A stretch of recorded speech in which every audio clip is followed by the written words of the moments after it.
Magandang umaga po sa ating lahat, mga kapatid. Magandang umaga po, Father. Araw ng Sabado sa ika-32 linggo sa karaniwang panahon. Isang linggo bago natin ipagdiwang ang kapistahan ni Kristong Hari. Ang huling linggo sa kalendaryo ng simbahan. At sa ating ebanghelyo ngayon, narinig natin kung paanong binibigyan ng importansya sa atin ang kahalagahan ng panalangin. Isang magandang tanong sa pagsisimula ng ating pagninilay, papaano ako manalangin ngayon? Kung talagang ako ay nagdarasal, papaano ako nagdarasal? Sapat na ba na nagdarasal tayo ng rosaryo? Sapat na ba na tayo ay nagsisimba araw-araw? Sapat na ba na tayo ay nag-o-offer ng tinatawag na mga mass intentions para sa ating kahilingan? Papaano ba ako manalangin ngayon?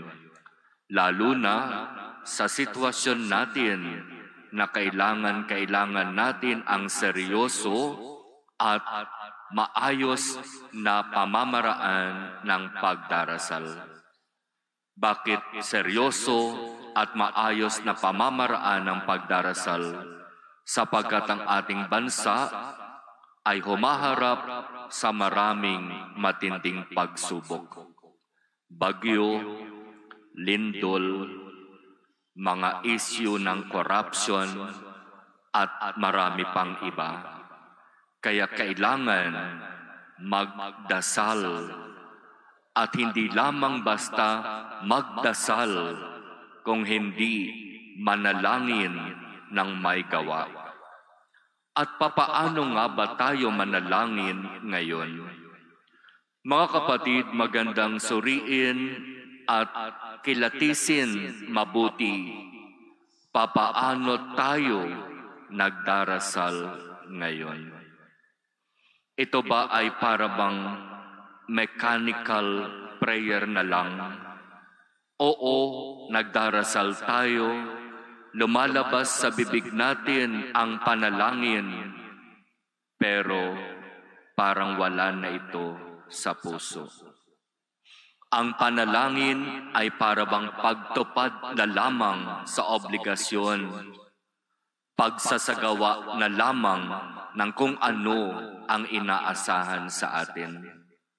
Kaya nga sinasabi ko, sa napakatinding sitwasyon na kinakaharap natin sa ating bansa, sa ating bayan, at maaaring sa ating mga sarili, kailangan natin ng seryoso at maayos na pamamaraan ng pagdarasal. Ang pagdarasal kung saan sa paglapit natin sa Diyos sa pananalangin, matatagpuan tayong may malinis na puso.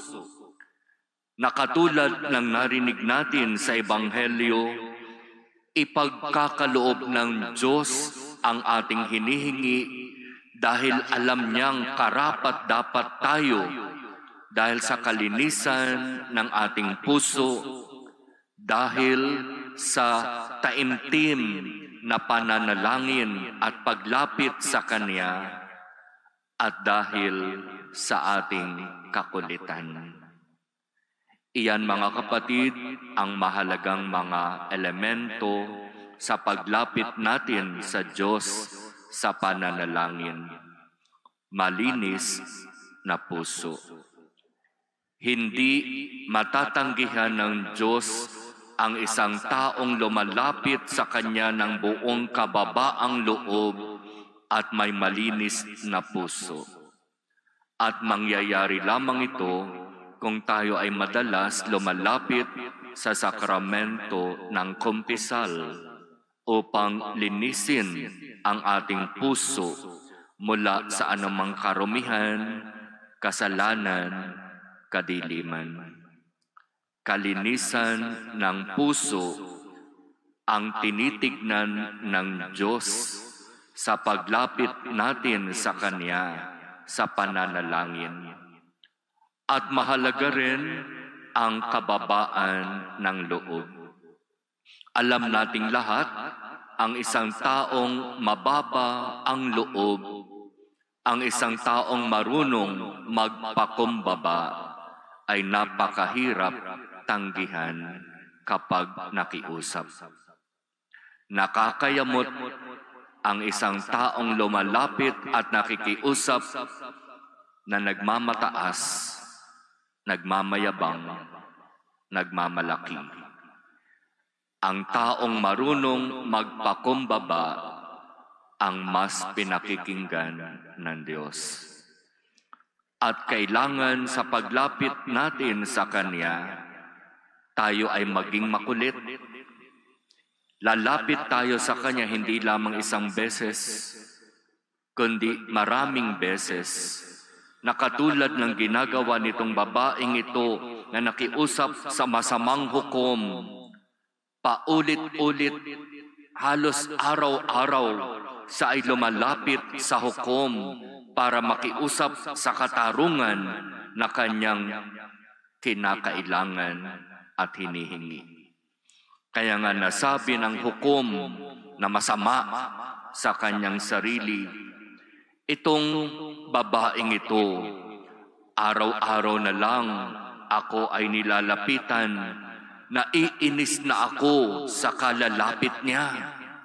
Baka kung ano pa ang masabi ko at magawa ko dito sa babaeng ito, kaya ibibigay ko na ang katarungan na hinihingi niya.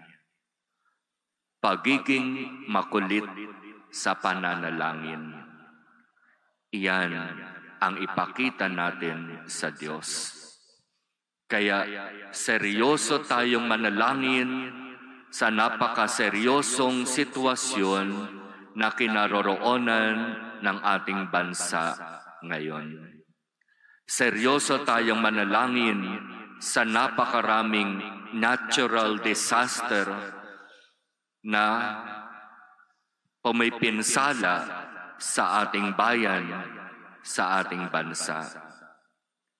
Malinis na puso, kababaan ng loob, kakulitan sa paglapit sa Diyos.